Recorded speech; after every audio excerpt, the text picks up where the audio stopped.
જય શ્રી કૃષ્ણ મિત્રો, આજના આ વિડીયોમાં આપણે શ્રીમદ ભાગવતના પહેલા સ્કંદના બીજા અધ્યાયની કથા સાંભળીશું।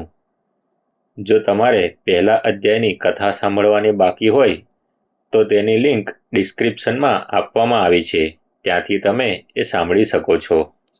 આવો બીજો અધ્યાય શરૂ કરીએ, જેનું શીર્ષક છે ભગવત કથા અને ભગવત ભક્તિનો મહિમા।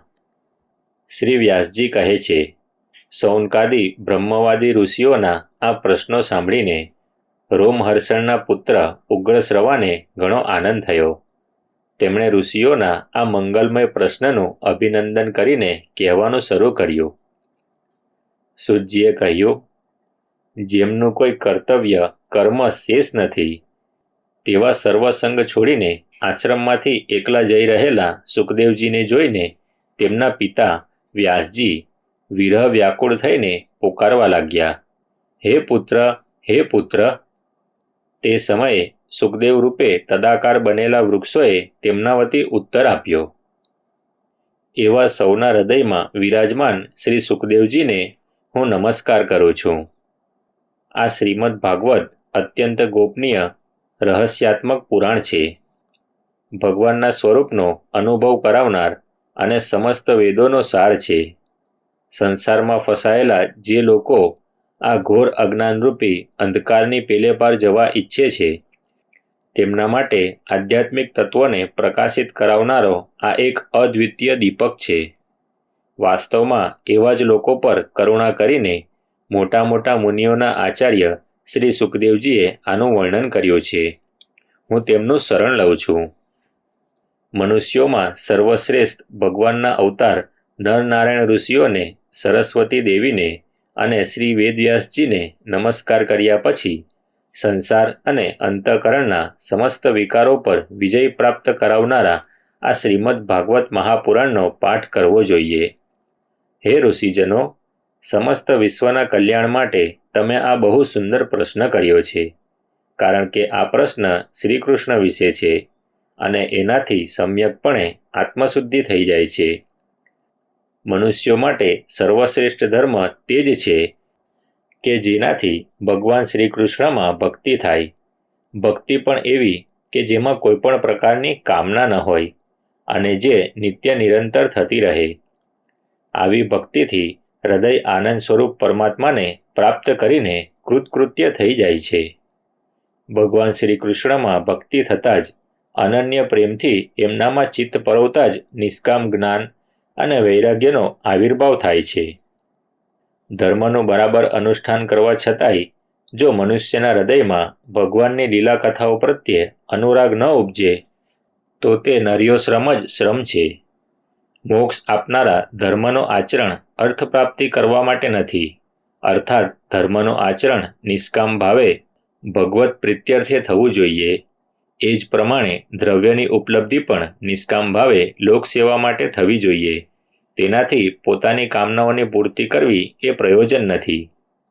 ભોગ સાધનનું પ્રયોજન ઇન્દ્રિયોની તૃપ્તિ નથી, માત્ર જીવન નિર્વાહ થઈ શકે એ છે। જીવનનો ઉદ્દેશ તત્વ જિજ્ઞાસા હોવો જોઈએ। કર્મ પરંપરાથી અર્થ સંપાદન જ કરતા રહેવું એ કોઈ જીવનનું પ્રયોજન નથી।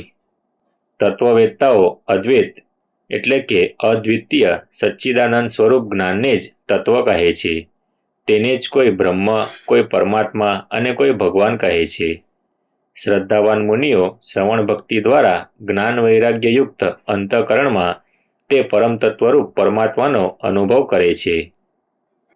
આથી હે સૌનકાદી ઋષિઓ, મનુષ્યે પોતપોતાના વર્ણ આશ્રમ અનુસાર સારી રીતે સ્વધર્મનું આચરણ કરવું જોઈએ, જેથી ભગવાન પ્રસન્ન થઈ જાય। ભગવાનનું પ્રસન્ન થવું એ જ પૂર્ણ સિદ્ધિ છે। તેથી ભક્તવત્સલ ભગવાનનું જ નિત્ય નિરંતર શ્રવણ, કીર્તન, ધ્યાન અને આરાધન કરવું જોઈએ। ભગવાનના સતત ચિંતનરૂપી તલવારથી વિચારશીલ મનુષ્ય તેના કર્મોની મજબૂત ગાંઠને કાપી નાખે છે। તો ભલા એવો કયો મનુષ્ય હશે જે ભગવાનની લીલા કથાઓમાં પ્રેમ ન કરે? હે સૌનકાદી ઋષિઓ, પવિત્ર તીર્થોનું સેવન કરવાથી મહત સેવા, તે પછી શ્રવણથી ઈચ્છા અને શ્રદ્ધા અને તેના ફળરૂપે ભગવત કથામાં રુચિ થાય છે. સત્પુરુષોના સૂરજ એવા ભગવાન શ્રી કૃષ્ણના યશનું શ્રવણ અને કીર્તન બંને પવિત્ર કરનારા છે. તેઓ પોતાની કથા સાંભળનારાઓના હૃદયમાં આવી વસે છે અને તેમની અશુભ વાસનાઓનો નાશ કરે છે. જ્યારે શ્રીમદ ભાગવતના કે ભગવત ભક્તોના નિરંતર સેવનથી અશુભ વાસનાઓ નાશ પામે છે, ત્યારે પવિત્ર કીર્તિના ભગવાન શ્રી કૃષ્ણ પ્રત્યે સ્થાયી પ્રેમની પ્રાપ્તિ થાય છે. ત્યારે રજોગુણ અને તમોગુણના ભાવ, કામ, લોભ વગેરે શાંત થઈ જાય છે અને ચિત્ત પર તેમનો પ્રભાવ પડતો નથી. ત્યારે ચિત્ત સત્વગુણમાં સ્થિત થઈ આધ્યાત્મિક પ્રસન્નતાને પ્રાપ્ત થાય છે. આ રીતે ભગવાનની પ્રેમપૂર્ણ ભક્તિથી જ્યારે સંસારની સમસ્ત આસક્તિઓ છૂટી જાય છે, હૃદય આનંદથી ભરાઈ જાય છે, ત્યારે ભગવત તત્વનો અનુભવ આપોઆપ થાય છે. હૃદયમાં આત્મા સ્વરૂપ ભગવાનનો સાક્ષાત્કાર થતાં જ હૃદયની ગાંઠ ભેદાય છે, તમામ સંદેહ મટી જાય છે અને કર્મબંધન ક્ષીણ થઈ જાય છે. તેથી બુદ્ધિમાન લોકો નિત્ય નિરંતર ઘણા આનંદથી ભગવાન શ્રી કૃષ્ણ પ્રત્યે પ્રેમ ભક્તિ કરે છે, જેનાથી આત્મપ્રસાદની પ્રાપ્તિ થાય છે. પ્રકૃતિના 3 ગુણ છે: સત્વ, રજ અને તમ. આમને સ્વીકારીને આ સંસારની ઉત્પત્તિ, સ્થિતિ અને પ્રલય માટે એક અદ્વિતીય પરમાત્મા જ બ્રહ્મા, વિષ્ણુ અને રુદ્ર આ 3 નામ ધારણ કરે છે. તેમ છતાં મનુષ્યનું પરમ કલ્યાણ તો સત્વગુણને સ્વીકારનારા શ્રીહરિથી જ થાય છે. જેમ પૃથ્વીના વિકાર લાકડા કરતાં ધુમાડો શ્રેષ્ઠ છે અને તેનાથી પણ શ્રેષ્ઠ છે અગ્નિ, કારણ કે વેદોક્ત યજ્ઞયાગાદિ દ્વારા અગ્નિ સદગતિ આપે છે, તે જ રીતે તમોગુણ કરતાં રજોગુણ શ્રેષ્ઠ છે અને રજોગુણ કરતાં સત્વગુણ શ્રેષ્ઠ છે, કારણ કે તે ભગવાનનું દર્શન કરાવે છે. પ્રાચીન કાળમાં મહાત્માઓ પોતાના કલ્યાણ માટે વિશુદ્ધ સત્વપૂર્ણ ભગવાન વિષ્ણુની જ આરાધના કરતા હતા. ત્યારે પણ જેઓ તેમનું અનુસરણ કરે છે તેઓ તેમની જ જેમ કલ્યાણભાજન બને છે. જે લોકો આ સંસાર સાગર પાર ઉતરવા ઈચ્છે છે તેવા અસૂયારહિત મનુષ્યો ભયાનક રૂપના ભૂતપતિઓની ઉપાસના નહીં કરતા સત્વગુણી વિષ્ણુ ભગવાનની અને તેમના અંશ કલા સ્વરૂપોની જ ભક્તિ કરે છે. પણ જેમનો સ્વભાવ રજોગુણી કે તમોગુણી છે, તેઓ ધન, ઐશ્વર્ય અને સંતાનની કામનાથી ભૂત, પિતૃઓ અને પ્રજાપતિઓની ઉપાસના કરે છે, કારણ કે આ લોકોનો સ્વભાવ તે ભૂતાદિને મળતો હોય છે. વેદોનું તાત્પર્ય શ્રીકૃષ્ણમાં જ છે.